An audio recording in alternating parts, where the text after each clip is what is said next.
Por que Deus nos criou? Deus é um ser criativo e lhe dá prazer criar. Ele é um ser pessoal e lhe dá prazer ter outros seres com quem possa ter um relacionamento genuíno. A criação do homem foi o clímax do processo criativo. Pode-se dizer que o melhor foi guardado para o final. Gênesis capítulo 1, versos 27 a 29 afirma: Então Deus criou o homem à sua própria imagem. A imagem de Deus o criou. Homem e mulher os criou. Então Deus os abençoou e lhes disse: Frutificai e multiplicai-vos, enchei a terra e sujeitai-a, dominai sobre os peixes do mar, sobre as aves dos céus e sobre todo o ser vivente que se move sobre a terra.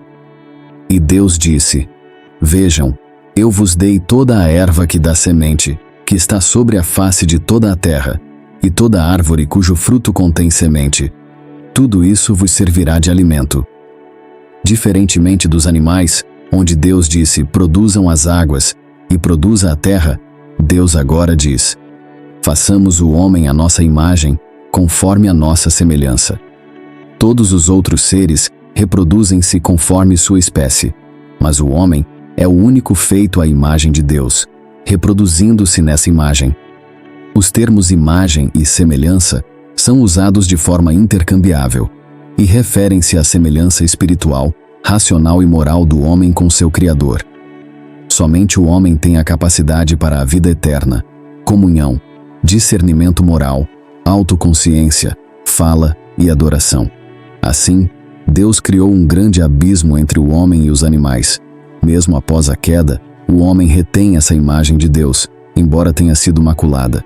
Tiago capítulo 3, verso 9 diz: Com ela bendizemos o nosso Deus e Pai, e com ela amaldiçoamos os homens que foram feitos à semelhança de Deus.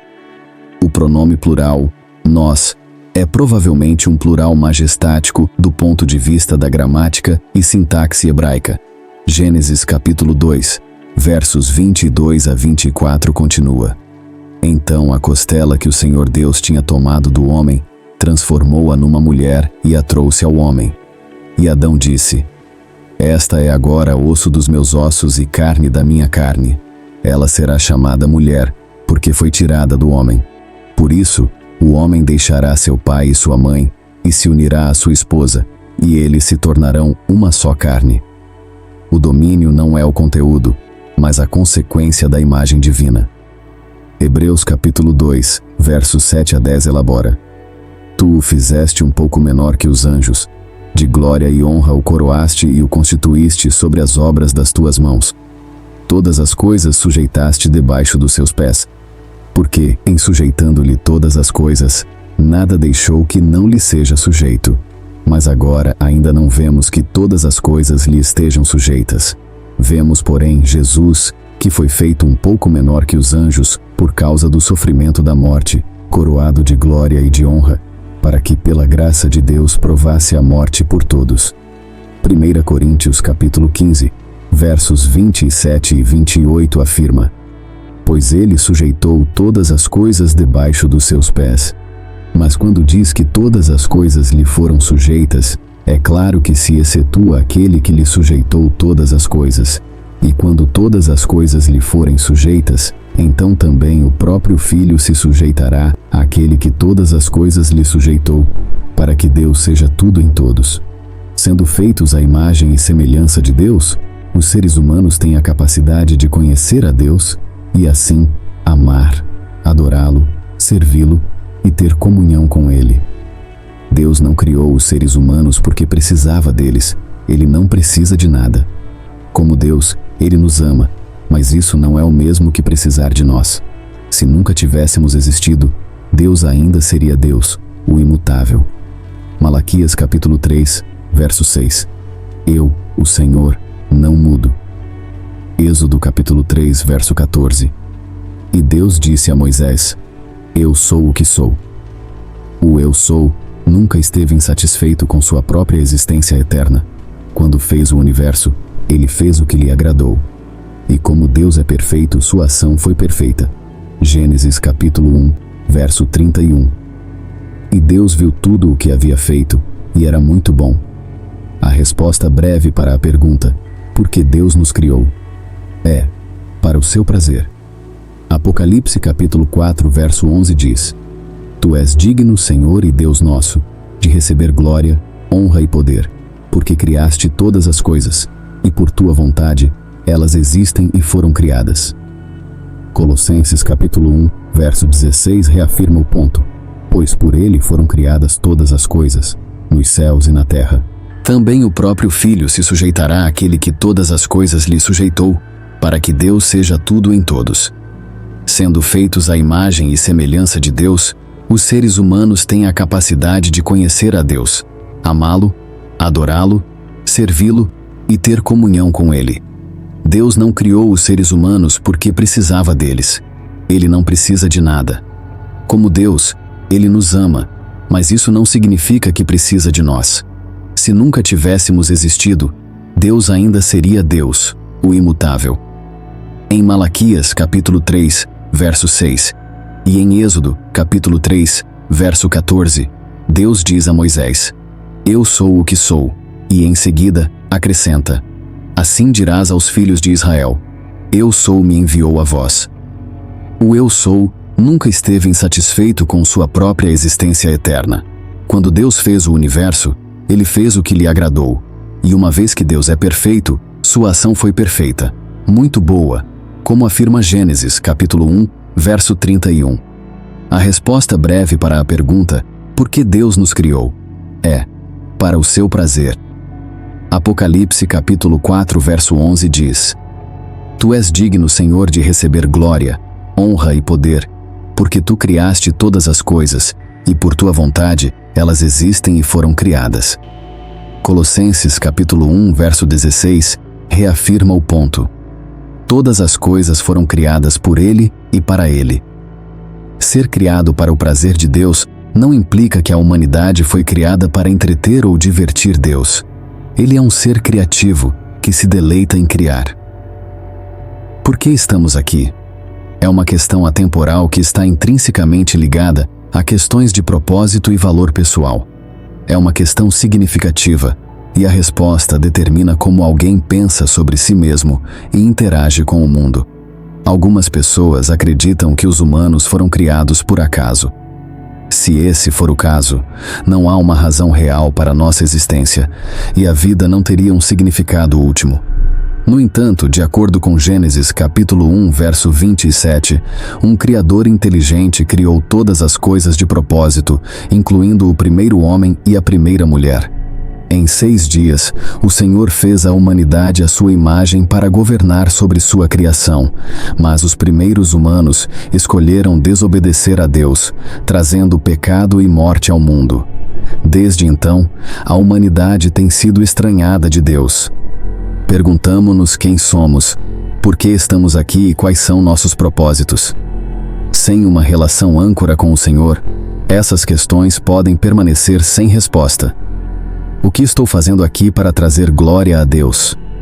Em última análise, Deus nos criou para sua glória. Nosso propósito é glorificá-lo e, neste mundo caído, torná-lo conhecido aos outros.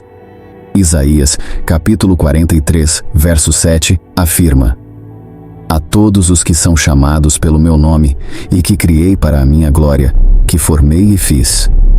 Em Mateus capítulo 28, versos 18 e 19, Jesus diz: Toda a autoridade me foi dada no céu e na terra. Ide, portanto, e fazei discípulos de todas as nações, batizando-os em nome do Pai, e do Filho, e do Espírito Santo. Os seres humanos não são acidentes. Não estamos aqui por acaso. Muitas passagens na Bíblia deixam claro que o propósito dos humanos é dar louvor e glória a Deus, pois Ele nos criou e nos deu vida.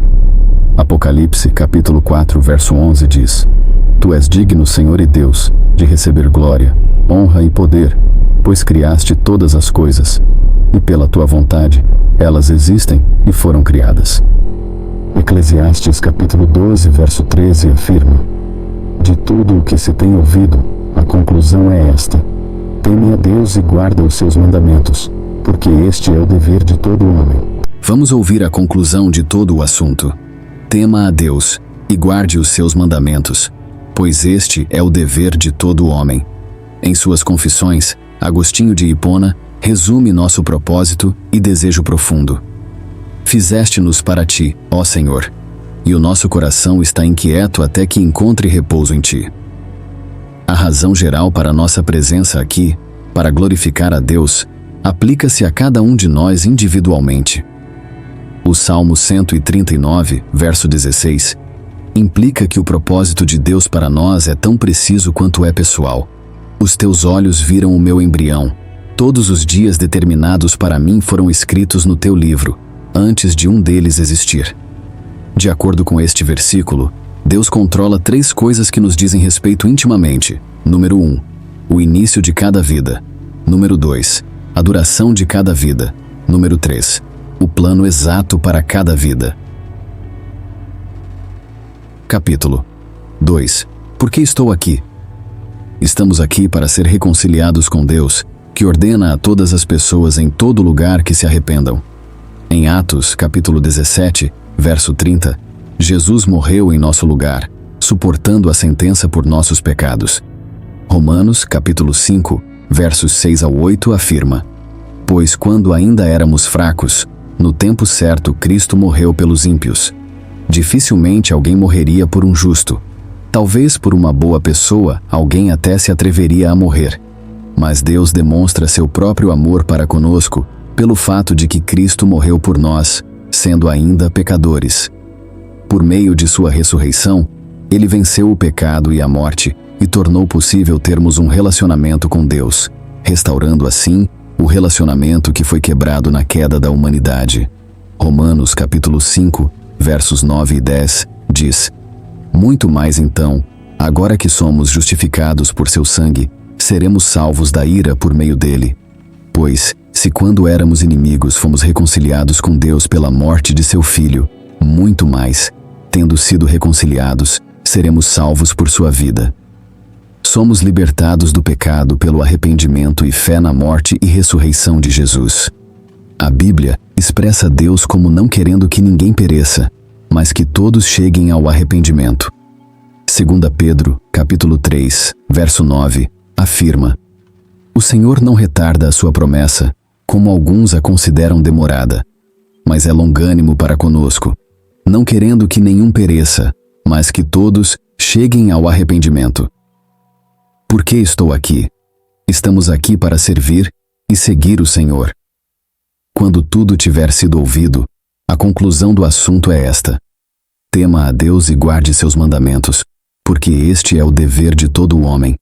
Eclesiastes capítulo 12, verso 13, diz: Vamos ouvir a conclusão de todo o assunto. Teme a Deus e guarda os seus mandamentos, pois este é o todo do homem. Não há propósito mais alto do que ser um servo do Rei do Universo. O Salmo 84, verso 10, declara: Pois um dia em teus átrios é melhor do que 1000. Eu preferiria ser um porteiro na casa do meu Deus a habitar nas tendas da maldade. Aqueles que estão perplexos quanto ao motivo de estarem aqui podem acabar buscando prazer, riqueza ou fama como objetivo da vida, mas todas essas coisas são vaidade, como atesta o livro de Eclesiastes. Uma razão principal pela qual estamos aqui é para nos prepararmos para a viagem inevitável que devemos fazer após a morte. Hebreus, capítulo 9, verso 27, diz: Está destinado aos homens morrerem uma só vez, vindo depois disso o juízo. Uma só vez, vindo depois disso o juízo. Jesus encorajou uma perspectiva eterna perguntando: De que adianta alguém ganhar o mundo inteiro, mas perder a sua alma? Ou o que alguém daria em troca de sua alma? Em entender, glorificar e servir ao Senhor, temos a resposta para por que estamos aqui. Em tudo o que fazemos, até nas tarefas cotidianas, podemos glorificar a Deus. O Salmo 139, versos 13 e 14 afirma: Pois tu formaste o meu interior, tu me teceste no ventre de minha mãe. Eu te louvarei, pois de modo assombrosamente maravilhoso fui feito. Maravilhosas são as tuas obras, e a minha alma o sabe muito bem. Deus é digno de todo louvor e glória, porque Ele nos criou, nos amou e nos redimiu em Cristo, e nossas vidas devem ser um testemunho de sua graça e bondade. Ao contemplarmos a vastidão do universo e a complexidade intrincada da vida, somos convidados a uma jornada de profunda reflexão sobre nossa existência e propósito. O tecido da vida, tecido pelas mãos do Divino, nos envolve em um mistério que transcende a compreensão humana, instigando-nos a buscar um significado que reside além da matéria, no reino do Espírito. Nossa passagem pela Terra, marcada por momentos efêmeros e eternos dilemas, é uma odisseia que nos desafia a decifrar o enigma de nossa própria essência. Somos, ao mesmo tempo, obra e artífice, criaturas moldadas à imagem de um Criador que nos convida a compartilhar de sua glória e a participar de sua obra eterna. A verdadeira sabedoria reside não em encontrar respostas definitivas, mas em aprender a conviver com as perguntas, a abraçar o mistério e a encontrar beleza na busca. Em cada respiração, em cada ato de amor e de bondade, ecoa o sussurro do Divino, convidando-nos a olhar além do véu da existência material. Neste caminho, aprendemos que nossa maior realização não se encontra no acúmulo de riquezas ou na busca por prazeres efêmeros, mas no cultivo de um coração puro e na entrega de nós mesmos ao outro. Ao servir, amar e perdoar, nos aproximamos da essência do que significa ser verdadeiramente humano e espelhar a imagem de nosso Criador.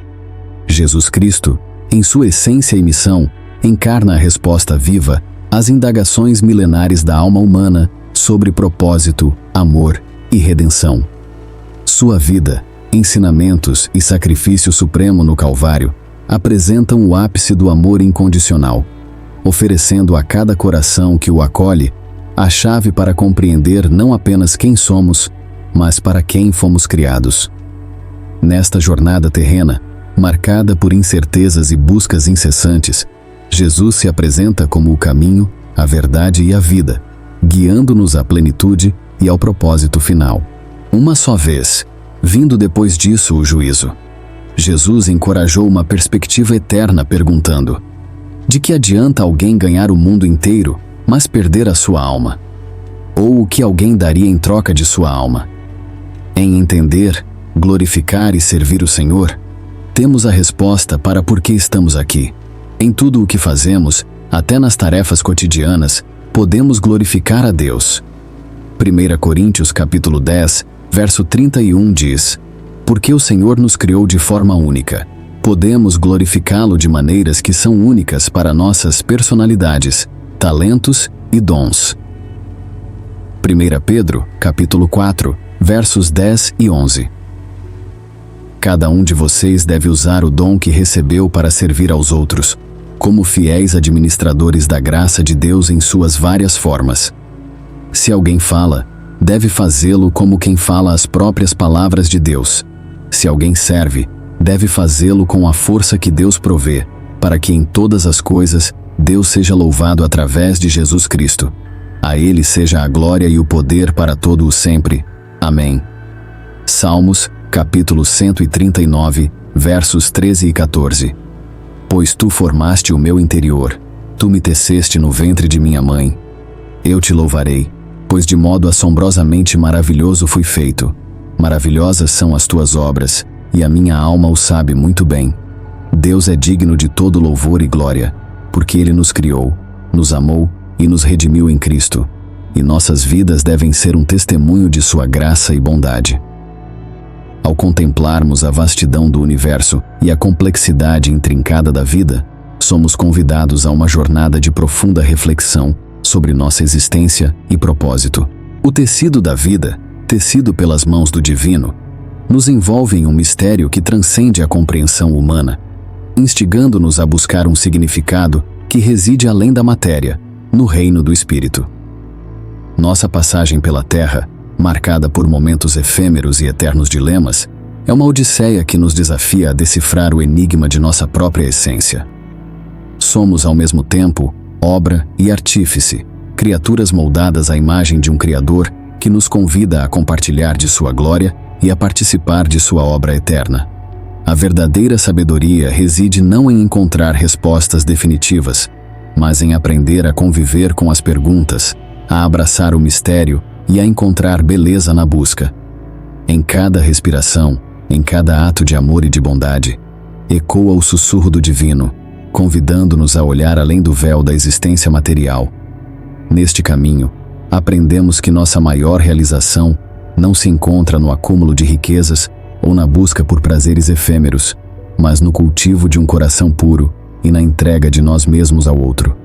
Ao servir, ao amar e ao perdoar, nos aproximamos da essência do que significa ser verdadeiramente humano e espelhar a imagem de nosso Criador. Jesus Cristo, em sua essência e missão, encarna a resposta viva às indagações milenares da alma humana sobre propósito, amor e redenção.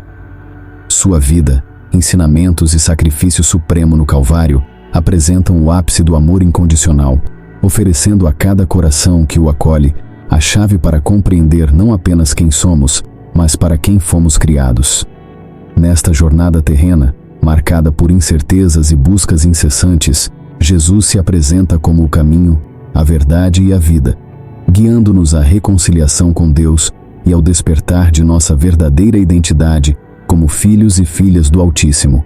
Ele nos convida a uma viagem de transformação interior, onde o amor e o serviço ao próximo são os sinais visíveis de uma fé viva e atuante. Ao colocar Jesus Cristo no centro de nossa existência, descobrimos um propósito que transcende as limitações temporais e materiais. Um propósito que nos eleva e nos conecta de forma indissolúvel ao coração do Pai. A mensagem do Evangelho, repleta de esperança e renovação, ecoa através dos séculos, chamando cada ser humano a participar de uma história de salvação que tem em Cristo seu ponto culminante. Em cada gesto de bondade, em cada palavra de consolo, em cada ato de sacrifício pelo bem do outro, somos convidados a imitar o Mestre, tornando-nos assim faróis de esperança em um mundo que tanto necessita de luz. E hoje, se você deseja se reconciliar com nosso Salvador, Jesus Cristo, por ter se afastado dos caminhos ou quer iniciar uma nova jornada rumo à salvação eterna, comente aqui embaixo: eu te aceito, Senhor Jesus, como meu único e suficiente Senhor e Salvador da minha vida. Até a próxima.